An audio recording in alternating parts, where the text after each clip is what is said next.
नमस्कार, सहर्ष स्वागत आहे सर्वांचं आपल्या यूट्यूब चॅनलवरती। महाराष्ट्रातील संजय गांधी निराधार अनुदान योजनेच्या लाभार्थ्यांसाठी ही व्हिडिओ अतिशय महत्त्वाची आहे। पहा, मे महिना आणि जून महिना 2 हप्ते वाटप संदर्भात या व्हिडिओमध्ये आपण माहिती जाणून घेणार आहोत। त्यामुळे नक्कीच ही व्हिडिओ महत्त्वाची आहे, शेवटपर्यंत पाहणे गरजेचं आहे। सोबतच तुम्हाला एक रिक्वेस्ट आहे, छोटीशी विनंती आहे, तुम्ही आपल्या चॅनलवर पहिल्यांदा आला असाल, पहिल्यांदा व्हिडिओ पाहत असाल तर नक्कीच आपल्या चॅनलला सबस्क्राइब करून ठेवा, जेणेकरून या योजनेच्या सर्व लेटेस्ट अपडेट तुम्हाला वेळेवर मिळत राहतील। चला तर मग सुरुवात करूया आजच्या या व्हिडिओला। पहा, तर व्हिडिओला सुरुवात करण्यापूर्वी आणखीन एक महत्त्वाची माहिती आहे। पहा, UDID कार्ड ज्या लाभार्थ्यांकडे नाही अशा सर्व लाभार्थ्यांना सूचना आहे। तुम्हाला 4 महिन्याचा कालावधी दिलेला आहे। महाराष्ट्र शासनाच्या माध्यमातून UDID कार्ड काढण्यासाठी 4 महिन्यांची मुदत दिलेली आहे। तुम्ही हे UDID कार्ड काढून घ्या, जर तुमच्याकडे नसेल तर। अत्यंत महत्त्वाचं आहे। आता तुम्ही म्हणाल तुम्ही मे आणि जूनच्या हप्त्याची माहिती देत आहात, हे UDIDचं मध्येच काय? तर पहा, UDID कार्ड हे तुमच्यासाठी अत्यंत महत्त्वाचं आहे। सध्या चालू तुम्हाला 4 महिन्यांचा लाभ दिला जाणार आहे, मात्र 4 महिन्यानंतर जर तुमच्याकडे UDID कार्ड नसेल तर तुमचा हप्ता बंद होणार आहे, हे तितकंच महत्त्वाचं आहे। आता राहिला प्रश्न आपल्या 2 हप्त्यांचा। पहा, महाराष्ट्र शासनाच्या माध्यमातून संजय गांधी निराधार अनुदान योजनेच्या लाभार्थ्यांसाठी आता काही दिवसापूर्वी वितरण झालं, ते म्हणजे 2,500 रुपयाचं। आणि हे कुणासाठी झालं? दिव्यांग बांधवांसाठी। या दिव्यांग बांधवांसाठी शासन निर्णयसुद्धा आला। शासन निर्णय आल्याच्या नंतर त्या ठिकाणी लाभार्थ्यांना हप्ता वितरण सुरू झालं। पण मात्र या योजनेतील जे इतर लाभार्थी आहेत, विधवा महिला भगिनी असतील, वृद्ध पगार योजनेचे लाभार्थी असतील, श्रावणबाळ योजनेचे लाभार्थी असतील, या लाभार्थ्यांना या ठिकाणी पहा, मे महिना संपत आलेला आहे तरी पण हप्ता जमा झालेला नाही। 1,500 रुपयाचा हप्ता प्रलंबित आहे। अशातच तुम्हाला माहीत आहे, काही दिवसापूर्वी आपण एक व्हिडिओ टाकलेली होती, ज्यामध्ये जून महिन्यासाठीचा पुरेसा निधी सरकारकडे उपलब्ध आहे अशा पद्धतीची माहिती आलेली आपण तुम्हाला दिलेली होती। पहा, जूनचा जर निधी पुरेसा असेल, जूनसाठीचा जर निधी मंजूर होत असेल तर मे हप्त्याचं काय? तर याचाच अर्थ असा आहे का मे आणि जूनचा हप्ता एकत्र दिला जाणार आहे। परंतु लक्षात घ्या, हा जो पुरेसा निधी उपलब्ध आहे जून महिन्यासाठी, जी माहिती होती ती कोणत्या लाभार्थ्यांसाठी? दिव्यांग लाभार्थ्यांसाठी होती। या अगोदरच्या हप्त्यामध्ये काय झालं होतं? दिव्यांग लाभार्थ्यांना महिन्याच्या शेवटी हप्ता आला आणि इतर लाभार्थ्यांना अगोदर आला। मात्र मेमध्ये काय झालं? अगोदर दिव्यांग लाभार्थ्यांना आला आणि त्यानंतर मे महिना संपत आलेला आहे तरी इतर लाभार्थ्यांच्या खात्यामध्ये 1,500 रुपयाचा हप्ता जमा झालेला नाही। आता 1,500 रुपयाचा हप्ता जमा होण्यासाठी मे महिना खूप महत्त्वाचा आहे, खूप महत्त्वाचा आहे। पहा, मे, जून आणि इथून पुढचे सर्व हप्त्यासाठी, मेचा असो, जूनचा असो, 2 हप्ते असो किंवा त्या पुढचे सर्व हप्ते असो, या सर्व हप्त्यांसाठी हा जो मे महिना आहे तो खूप महत्त्वाचा आहे। का महत्त्वाचा आहे?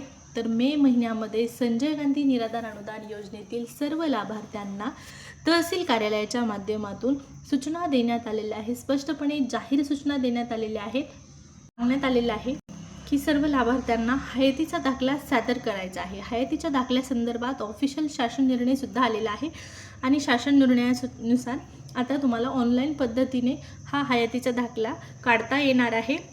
डिजिटल लाईफ सर्टिफिकेट जे आहे ते तुम्हाला त्या ठिकाणी ऑनलाईन पद्धतीने काढता येणार आहे। हे ऑनलाईन पद्धतीने काढलेलं जे हयातीचा दाखला आहे किंवा हयातीचं सर्टिफिकेट आहे ते तुम्हाला त्याची प्रिंट तुमच्या तहसील कार्यालयामध्ये सादर करणं गरजेचं आहे। त्यासोबतच आणखीन एक महत्त्वाचा मुद्दा म्हणजे ज्यावेळेस तुम्ही हयातीचा दाखला सादर करायला जाल त्यावेळेस तुम्ही उत्पन्नाचा दाखलासुद्धा घेऊन जाणं गरजेचं आहे। हयातीचा दाखला नेला, उत्पन्नाचा दाखला नेला नाही तर तुम्हाला परत एकदा त्या ठिकाणी जावं लागेल, चक्कर होईल। तर दोन्ही कागदपत्र घेऊन जा, जेणेकरून या योजनेचा तुमचा पुढचा जो लाभ आहे तो सुरळीतपणे तुम्हाला मिळण्यासाठी गरजेचं आहे। त्याचमुळे मे महिना खूप महत्त्वाचा आहे। मेचा हप्ता असो, जूनचा हप्ता असो किंवा 2026च्या प्रत्येक हप्त्यासाठी 2026च्या महिन्यात म्हणजे 2026 वर्षाच्या प्रत्येक महिन्याच्या वितरणासाठी तुम्हाला हयातीचा दाखला या महिन्यामध्ये सादर करावा लागणार आहे, तरच तुमचा त्या ठिकाणी योजना पुढे सुरू राहणार आहे, कंटिन्यू तुम्हाला लाभ मिळणार आहे। यासाठी हा महिना खूप महत्त्वाचा आहे। आता पोर्टलवर आणखीनही तारीख आलेली नाही, अशातच जूनच्या हप्त्यासंदर्भात दिव्यांग बांधवांसाठी निधी उपलब्ध असल्याची माहिती मिळालेली होती. मग दिव्यांग लाभार्थी या लाभार्थ्यांना सामाजिक न्याय विशेष विभागाकडे पुन्हा ट्रान्सफर करण्यात आलेलं आहे. सामाजिक न्याय विभागाकडे जर या दिव्यांग लाभार्थ्यांना ट्रान्सफर करण्यात आलं असलं तर मग इतर लाभार्थी आणि दिव्यांग लाभार्थी यांना एकाच वेळी हप्ता वितरित करायला पाहिजे. ज्या पद्धतीने मागच्या वेळेस झालं, अगोदर दिव्यांगांना मिळाला, आणखीन लाभार्थ्यांना मिळालेला नाही, तर असं व्हायला नको आहे. जूनमध्ये दिव्यांग लाभार्थ्यांसह सर्व लाभार्थ्यांना हप्ता वितरित झाला पाहिजे. विधवा महिला भगिनी असतील, वृद्धापकाळ योजनेचे लाभार्थी असतील किंवा श्रावणबाळ योजनेचे लाभार्थी असतील. पहा, मे महिन्याचा हप्ता हा 2 ते 3 दिवसामध्ये येणं अपेक्षित आहे आणि समजा 2 ते 3 दिवसामध्ये नाहीच आला तर मात्र 5 जूनच्या अगोदर मेचा आणि आपला जूनचा 1,500 हजाराचा हप्ता संजय गांधी निराधार अनुदान योजनेतील लाभार्थ्यांपैकी विधवा महिला भगिनी असतील, वृद्धापकाळ योजनेचे लाभार्थी असतील, श्रावणबाळ योजनेचे लाभार्थी असतील, या सर्व लाभार्थ्यांना सरकारकडून देणं गरजेचं आहे. पहा, गरज आहे त्यांना, या अनुदानाची वाट पाहत आहेत. बऱ्याच आजारी व्यक्तींच्या गोळ्या औषधे संपलेल्या आहेत. या योजनेचं खूप महत्त्व आहे त्यांच्यासाठी. या अनुदानाची गरज आहे त्यांना. त्यामुळे कृपया करून सरकारला विनंती असणार आहे, 2-3 दिवस जर उशीर होत असेल तर मात्र नक्कीच तुम्ही 2 हप्ते एकत्र द्यायला काहीच हरकत नाही. तुम्हाला काय वाटतं या संदर्भात नक्की तुम्ही कमेंट करून सांगा. पहा, जून आणि मे अशा पद्धतीचे 2 हप्ते तुमच्या खात्यामध्ये 3,000 रुपयाचे जर जमा झाले तर तुमचा इतका आनंद मलासुद्धा होणार आहे. त्याचबरोबर आता दिव्यांग लाभार्थ्यांसाठी पुन्हा नवीन शासन निर्णय येतो का आणि अगोदर त्यांना वितरण सुरू होतं का हेही पाहणं महत्त्वाचं आहे. जसं मागच्या म्हणजे या महिन्यामध्ये झालं आहे तसं, पण तसं खरं तर व्हायला नाही पाहिजे. जर सामाजिक न्याय विशेष विभागाकडे दिव्यांग लाभार्थ्यांना वळवण्यात आलेलं असलं, ट्रान्सफर करण्यात आलेलं असलं तर मात्र सर्व लाभार्थ्यांना एकाच वेळीस पैसे वितरित करायला पाहिजे, जसं की अगोदर होत होतं.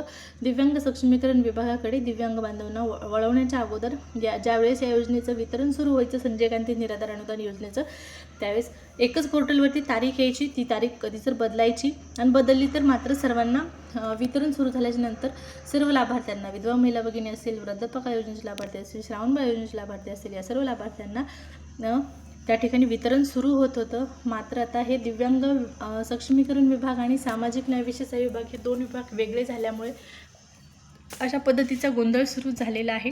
तर या गोष्टीकडे लक्ष देण्याची गरज आहे.